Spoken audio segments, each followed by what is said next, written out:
ከአንዲት ወዳጄ ጋር እያወራን ሳይንስ ካርቦን ዴቲንግ የሚባልን መንገድ ወይም ሜትድ በመጠቀም የምንኖርባት ዓለም ለብዙ ሚሊዮን ዓመታት እንደነበረች ማስረጃዎች እንዳሉ ይናገራል። መጽሐፍ ቅዱሳችን ደግሞ እኛ የምንኖርባት ዓለም ከተፈጠረች 7000-8000 ዓመት እንደሆናት ብቻ ይናገራል። እና እንደዚህ የተረጋገጠ ማስረጃ ሳይንስ ይዞ እያለ መጽሐፍ ቅዱስን ማመን አይከብድም ወይ? እንዴት ነው ይሄ ነገር የሚሆነው? ከሁለት አንዱ የግድ ትክክል መሆን አለበት። መቼስ ሁለቱም ትክክል አይሆንም።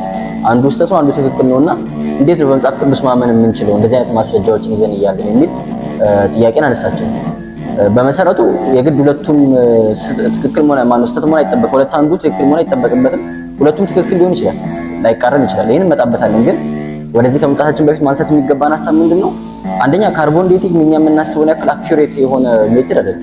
እርስ በርሳቸውም እንዳይስማሙ እንዲጋጩ የሚያደርጋቸው ሳይንቲስቶችን አንዱ ይሄ ነው። አንዱ ምክንያት ይሄ ነው። አፋችንን ሞልተን እርግጠኛውን መናገር እንድንችል የሚያደርገን ስላልሆነ ማለት ነው። ሁለተኛ ደግሞ ሁሉን ነገር ማወቅ አይጠበቅብንም። ለሁሉ ነገር መልስ ሊኖረንም አይገባም። እንዴት ነው ዓለማችን እንደዚህ የሆነችው፣ እግዚአብሔር እንዴት አድርጎ የሰራት፣ እንዴት አድርጎ የፈጠራት የሚለውን ነገር ሁሉ መረዳት ማወቅ አይጠበቅብንም። እንደው ለእውቀት ካልሆነ በቀር ከመዳናችን ጋር የሚያገናኘው ነገር የለም። ነገር ግን ሳይንስ የቤተክርስቲያን ወይ የመንፈሳዊ ነገር ጠላት እንደሆነ አድርጎ ማሰብ ስህተት። እግዚአብሔር አምላክ እንድንመራመርበት፣ እንድንጠይቅ፣ እንድናውቅ አድርጎ አእምሯችን የፈጠረው እሱ። በተሰጠን አእምሮ ተመራምረን ሳይንሳዊ ግኝቶችን ማግኘት ምናምን ነውር አይደለም። ሳይንስ ከመጽሐፍ ቅዱስ አይጋጭም። ከመጽሐፍ ቅዱስ የሚጋጩ ሳይንሳዊ ግኝቶች አሉ፣ ከመጽሐፍ ቅዱስ ጋር የሚጋጩ ሳይንቲስቶች አሉ። እውነት አጠቃቀማቸው ላይ ማለት ነው። ከዛ ባለፈ ግን ሳይንስ ማለት የሆነ ነገር እንዴት እንደሚሰራ እንዴት እንደሆነ በማስረጃ መርምሮ ማወቅ ማለት ነው። ይሄ ነውር አይደለም፣ ስህተት አይደለም፣ እግዚአብሔር አምላክ የሰጠን ጸጋ ነው ማለት ነውና በራሱ መጥፎ ነገር እንዳልሆነ መረዳት ያስፈልጋል። በጣም ሰፊ ሀሳብ ነው። ዛሬ አናነሳውም ይሄን ጉዳይ። ምናልባት ዲያቆን ያረጋል አበጋዝ ባለፈው ዓመት ያሳተሙት ሳይንስና ሃይማኖት የሚል ጥሩ መጽሐፍ አላቸው። እሱን ገብታችሁ እንድታነቡ እመክራለሁ። ከዛ ባለፈ ግን ወደ ልጅቱ ጥያቄ ስንመለስ ከሁለት አንዱ የግድ ስህተት መሆን አለበት ማለት አይደለም። ሳይንሱም ትክክል መጽሐፉም ትክክል ሊሆን ይችላል። እንዴት ማለት ነው?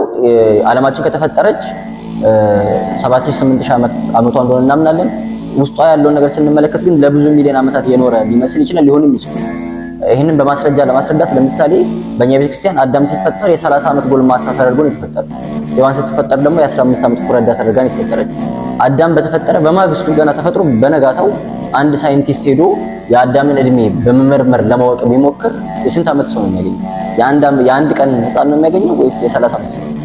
ምንም እንኳን ከተፈጠረ ገና አንድ ቀኑ ቢሆንም አዳም የተፈጠረበት ሁኔታ ግን የ30 ዓመት ጎልማሳ ተደርጎ ነው።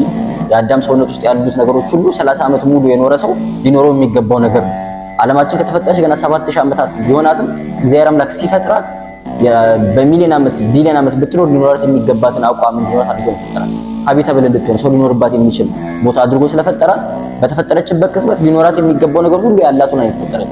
ሐሳቤ ግልጽ ሆነ ማለት ነው። ስለዚህ አዳምን ስንመለከተው 30 ዓመት የኖረ ጎልማሳ ሊኖረው የሚገባው ሰውነት ኖሮት ነው የተፈጠረው። ከተፈጠረ ግን ገና አንድ ቀኑ አይደለ? በነጋታው ሄደን ብንመረምረው የአንድ ቀን ህፃን ሳይንቲስቱ የሚያገኘው የ30 ዓመት ጎልማሳ ሰውነቱ የአጥንቱ ጥንካሬ ሰውነት ውስጥ ያሉት አካላት ቢመረመሩ 30 ዓመት የኖረ ሰው ሊኖረው የሚገባው ሰውነት ነው ያለው ማለት ነው። ዓለማችንም ስትመረመር በጊዜ ሂደት ሊኖራት የሚገባው ነገር ሁሉ እንዲኖራት ተደርጋ የተፈጠረችው። አንድ ዛፍ ተተክሎ ፍሬ አፍርቶ አድጎ ፍሬ አፍርቶ ለመመገብ እስኪበቃ ድረስ ረጅም ጊዜ 20 ዓመት 10 ዓመት ሊፈጅበት ይችላል። እግዚአብሔር አምላክ ዛፎችን ሲፈጥር ግን የፈጠረው ገና ችግኝ አድርጎ አይደለም፣ ዛፍ ፍሬ ያፈራ ዛፍ አድርጎ ነው የፈጠረው። ኦልሬዲ 10 ዓመት 20 ዓመት ቢኖሩ ኖሮ የሚኖራቸውን አቋም እንዲኖራቸው አድርጎ ማለት ነው።